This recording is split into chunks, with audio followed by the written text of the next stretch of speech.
Closed against you closed against Atlanta primarily with a Nia and NECA front court.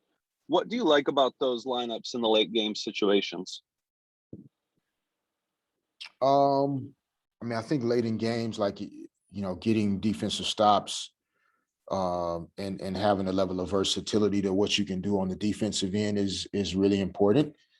Um, and so when those two players on the court together, Nia and NECA in the front court, like we have an activity level to some things we can do defensively depending on time and score. If you're going to need to switch a little bit more, if you're protecting, 5, 6, 7+ point lead and you want to limit threes, they give us the ability to do that. But also offensively, Nia's, I think has a confidence in her game offensively in terms of shot making and having the confidence to take shots. And it allows us to have some spacing offensively that's good. So, it's a night to night thing, but, it's something we enjoy being able to do late in games or, to start games sometimes if we need to. Ron Thulin with the Dallas broadcast. Hi, Coach. How are you tonight? I'm doing well, Ron. How are you? I'm doing great. Thank you. This has been a crazy year for you. When Eli sent us a stat of how many people have missed games, how would you, in a nutshell, describe this season overall and how difficult it has been? Yeah, I think overall, like I think, more for our players, it's been really difficult and challenging in terms of, the players that have missed games due to injuries. There's just no worse feeling as a player than not getting a chance to play and help your teammates, go to battle out there every night. So, I think that part has been difficult. We haven't at times been able to, practice and have some of the consistency that we'd like to have in different areas. But, many teams have gone through, different injury situations and, it's kind of part of sports. So we've, I think to the players' credit, they just all have tried to stay focused on doing everything that they can to help us. And yeah, it's definitely been a challenge. But it's one I think over time, when we look back on it, I think it'll really be, a great year of growth where we all were forced to, adjust and adapt in ways that maybe we didn't plan on. But it forced us all to get better. Miriam Swanson, LA Daily News. Hey, Coach Fisher. Hi, Miriam. Hey, so did you guys watch, or where did you watch the game yesterday, the Mystics Liberty game? Yeah, as coaches, we watched it. By the time we got settled in our hotel, here in Dallas, we were able to check most of the game out.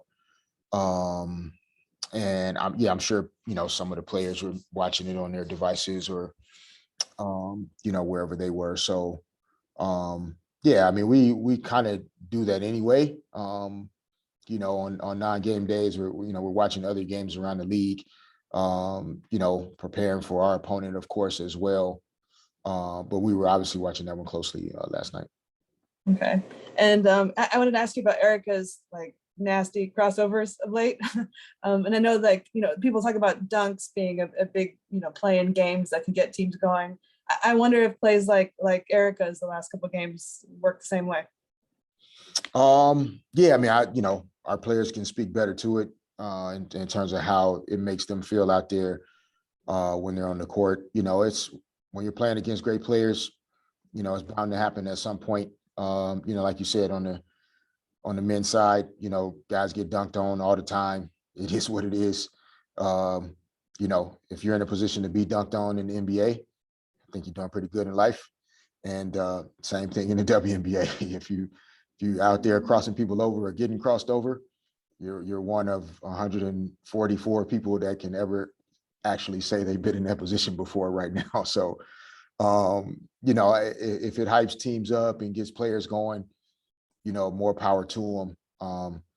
It's entertaining for fans to, not really necessarily watch somebody else fail or stumble, but what looks like something that an athlete is doing, great and at an elite level, that when playing against the other greatest players in the world, you were able to do something like that.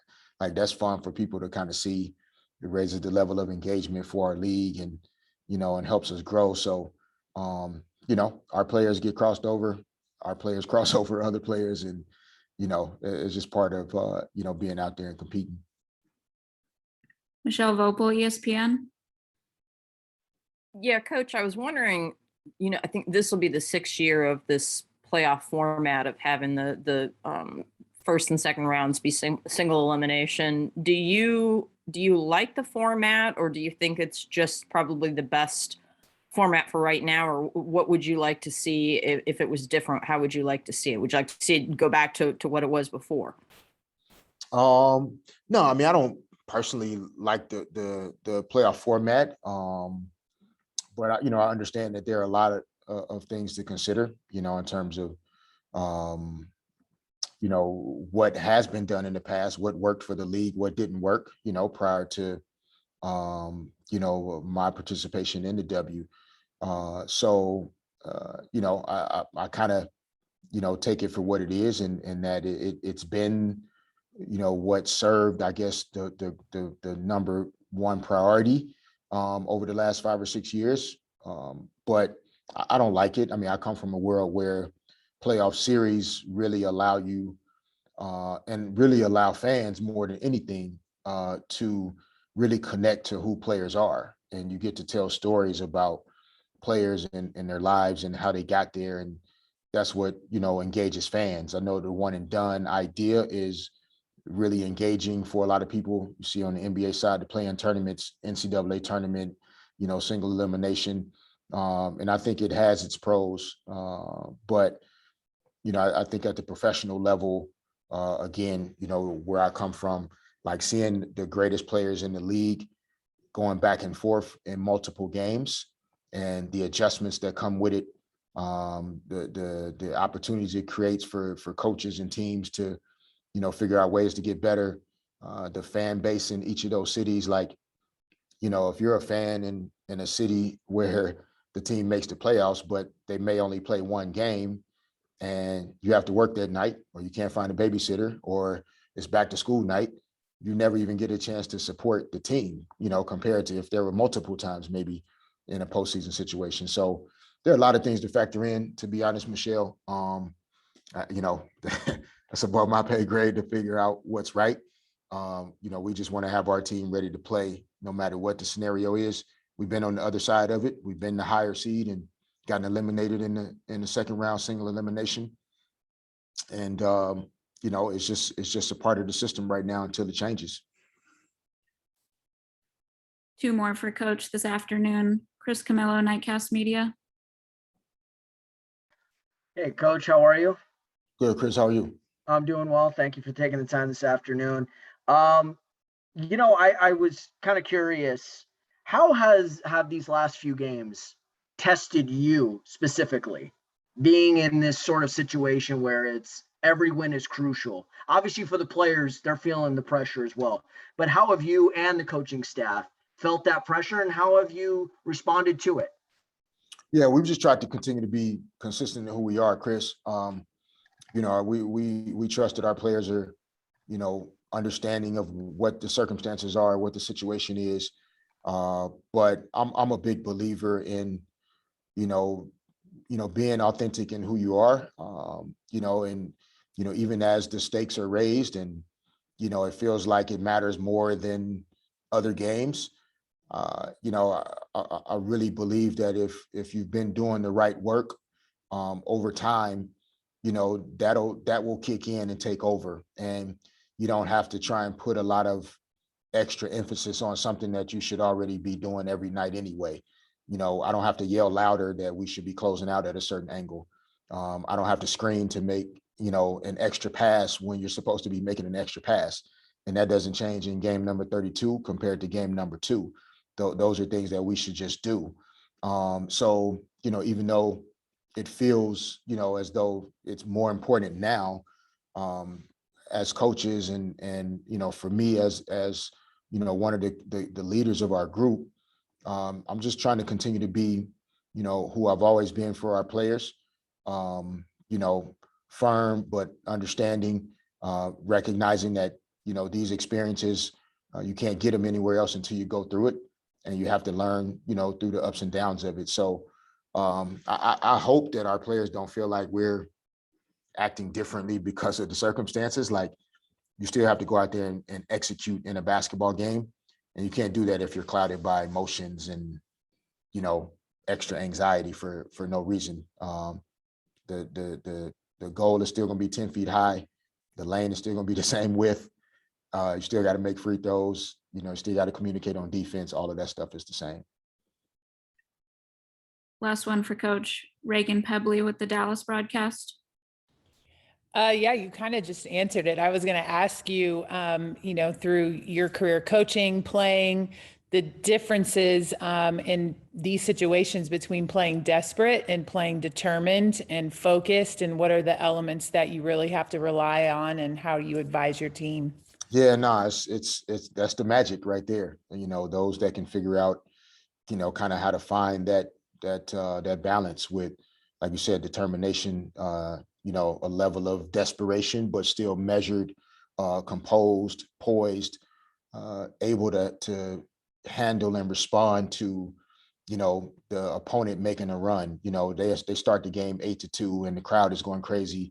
How do you manage that emotion and stay balanced and clear so that you can execute on your next offensive possession, so that you can talk correctly in pick and roll coverage? And that's what the great ones do. Like, they don't allow all of the external things that they can't control to drive their decision making in those key moments. And that's what we're trying to become. We've done a good job of it at times, and you know, we're thankful and grateful to be in this position where, you know, we may have a chance to control our own destiny and go out and play a great basketball game against a good team, and find a way to get a win. Thanks, Coach. All right, thanks everybody. We'll start with Ron Thulin with the Dallas broadcast.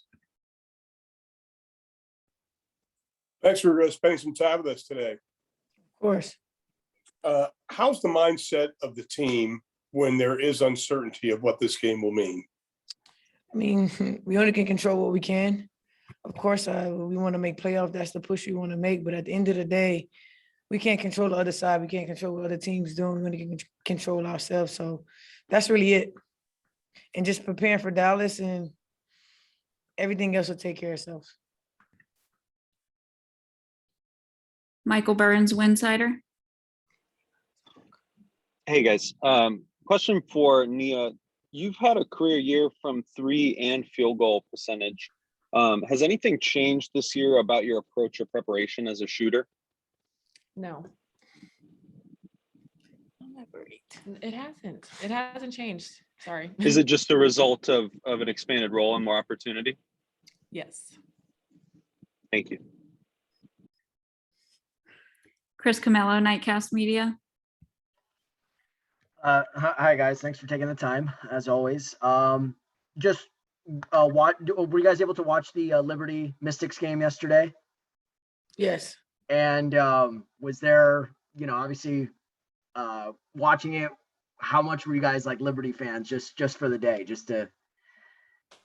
My jersey says LA Sparks. I don't think we're a fan of anybody besides ourselves. Okay, and you know, I talked to Fish about feeling, you know, the pressure coming into these, you know, final games, and how you guys have really responded well to it, you know, with the wins over Seattle and Atlanta. How have you guys been able to stay locked in and stay together even throughout this adversity? Oh, I mean, since the Olympic break, I think we just been fighting for that playoff spot and just trying to get wins up under our belts. So we're not in the situation that we are in now. But I mean, the amount of things we've been through this season, I mean, this don't come as a surprise. There's always something, whether it's an injury, whether it's a player can't play, whether it's because of playoffs, like it's always something happening to us. So for us, we've been in a situation where it's just like we don't know what's next. So for us, we just need to, you know, we stand close together, worrying about what we can control and hope for the best. That's all we can do. Kahari Jones Jr. with the LA Sentinel. Hey, what's going on, Eric and Nia? Eric, I got a question for you. You're bringing a lot of traction to the WNBA right now. You got LeBron sharing your work. Your dad, you went crazy through your crossover. He was mic'd up. You didn't know. What does it mean to you to just bring such just excitement to the WNBA and just having your dad surprise you with a moment like that? I mean, at the end of the day, it's not just solely about me. I represent an amazing league. So for everybody to have the reaction that they having about something that I did, it just shows that women are capable to do anything just as well as the guys. So for me, if me making a move, get the world's attention that women are amazing or great basketball players, I'll take that chance every time. So I think it's great. Our brothers already know, the NBA guys know that we are great at what we do. It's more so the people who don't know much about basketball that's retweeting and saying like, yo, WNBA players really making people fall. So I think that's great. And if I can be one of the persons that set that example, I'll take it every time. Looks like one more for this afternoon. Miriam Swanson, LA Daily News. Hey, you guys. Good luck tomorrow. Thank you. Erica, on the killer crossovers of yours, wondering for you guys on the court, like, what does it do anything for you? Does it get you like going? And Nia, for you as a team, like guys talk about like a big dunk will, give you guys some momentum or whatever. When Erica does something like that, does it do something similar? Oh yeah, it gets me hype. I'm like, let's keep it going. I mean, for me, if you look at the videos, I'm not reacting because for me, I'm so locked in. Like if I see someone fall, my automatic reaction is to shoot the ball. So I don't know how bad the fall is. I can't see any of that. So I just see if somebody's tumble, my goal is to focus on knocking the shot down because I can make somebody fall. And if I miss it, it's nothing. So I don't know how bad it is until after the game. So that's why I never have a real reaction. But I think in Atlanta, I had more of a reaction because my family was there and then they called the timeout. So I had a chance, like pump my chest at my family a little bit. But we played Seattle. I had no reaction. I'm like, I got to get back on defense because we got to play defense. So for me, like it does give me excitement, but it's more so like after the game. Thank you, ladies. Thank you.